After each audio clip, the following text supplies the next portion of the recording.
Hello. So today's video I'm going to teach you how to draw a velvet fabric. Now I've tried to simplify it as much as possible. They are easy, simple 3 steps. That's it. If you learn this step, it's going to be very easy to draw a velvet garment.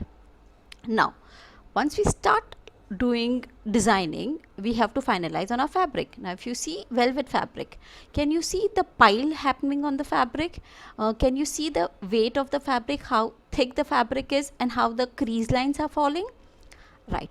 So, before you start designing a garment, you need to understand the character of each and every fabric.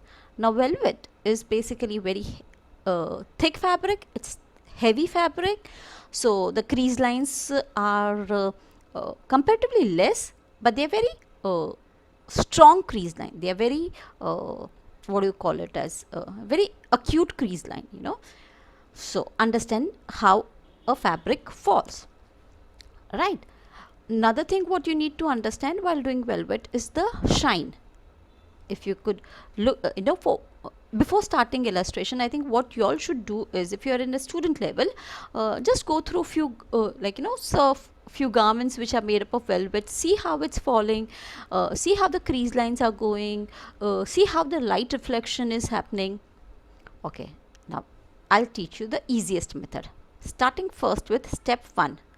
Give a base color.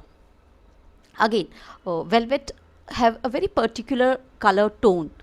Basically, most of them are jewel tones. I love velvet with the dark jewel tones, and of course they have many lighter tones also, but there are very few colors when it comes to velvet. It doesn't have such a vast variety of color. Okay, another important character of velvet is the reverse fabric. The reverse fabric has slightly different color from what the actual fabric is. So if you are designing a garment where the reverse is seen, it's very important that you identify that also. All the small details makes lots of difference. Okay, so what I've done is used a poster color. Why poster color? Because I can't do it with Staedtler color, or I can't do it with watercolor, because the thickness and the weight of the fabric would not be there. Okay, once the color is dry, second step, add a highlight. I'm making it very simple. So first step, give the base, second step, the highlight. Now for highlight, what I'm using is the regular white pencil. Okay, third step, that is add a darker tone. That's it, very simple. Base color, highlight, darker tone. Now the catch is, you need to understand where and how the crease line falls. Now that of course will come through regular study, like when you have to look at garment, you have to understand how the crease line falls. Once you get a hang of it, I'm telling you, it's very easy. So again, if you could see, I've highlighted it. So I've given one white line, and both the side of white I've given a shade. Okay, I'll show you one more time. So this is a white line, so I'm adding one white line here. Again, white line, that's my crease line, that's a highlight. Okay, and now I'm adding black, so I'm just adding a shadow. Now again, my black, the pencil also, the Staedtler color what I've used is not very sharp, it's not very pointed. Now because it's not pointed, it gives me that pile effect, like velvet fabric, if you understand, is got lots of piles on it, so it's not very smooth, right?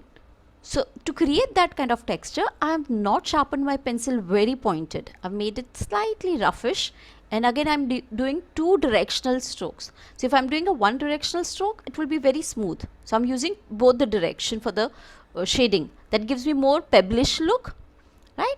So if you see it, it's turned out perfect. The shade, the texture of velvet is come out very well.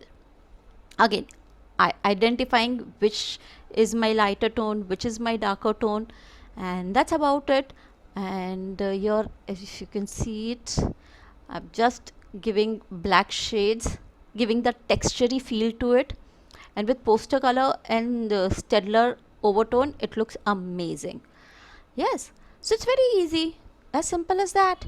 Give the base color, again use a poster color so that it gives that weightage, it gives that thickness of the fabric, and then just add a darker tone and a lighter tone. Yeah, here I'm adding the darker tones, yes, and halka sa the highlights.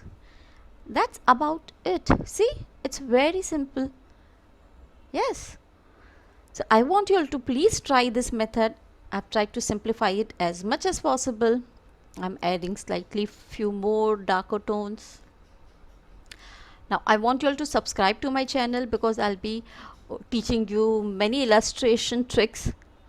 And if you are a fashion illustrator, if you are a fashion designer, it's going to be very helpful. I have many other videos also where I'll be, there's one video I've talked about the portfolio presentation and job prospects, and there are many more videos which are going to come up, right? So please subscribe to this channel. It's going to be helpful to you, and don't forget to hit the bell button, because so that I don't want you all to miss any of my videos. Okay, now I'm adding the hairline.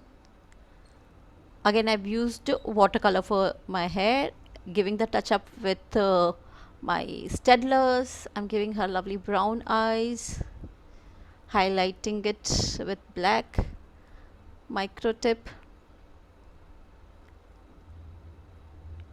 She's looking nice. I'm giving her a nice good golden flowery brooch, a big bold brooch. Now as you can see, the illustration, the garment looks voluminous, it looks heavy, and see how well the textures have come. It's nice. Yes, so it's very easy, 3-step formula. Give the base, give the highlight, give the darker tone. That's it. It's very simple. Please send me your illustration on Insta, tag me on Insta, and hope you enjoyed this video.